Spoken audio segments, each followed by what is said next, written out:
we became the largest evangelical, open and affirming church.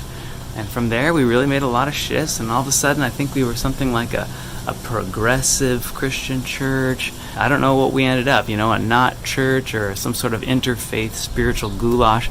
The slippery slope is real.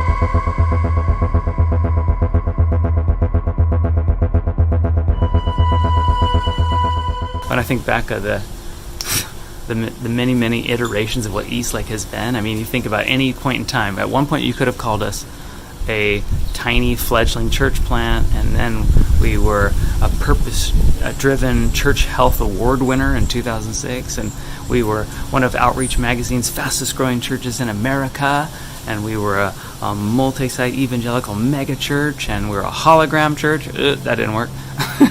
That's one of the funny ones. At one point, we became the largest evangelical, open and affirming church. I cannot bear to move forward in my life a part of a faith community where my friends are not welcomed to both serve and receive communion, to have equal welcome into the community of Christianity, of following Jesus. From this point forward, we're going to keep doing what we've always done as we aim for Jesus, as we aim for the embodiment of the kingdom among us, reconciliation, renewal, and restoration for the flourishing of all people. That's where we're headed, to Jesus, to the kingdom, to the beauty and the work of Christ in all things. And from there, we really made a lot of shifts, and all of a sudden, I think we were something like a progressive Christian church, and then we were a rapidly declining church.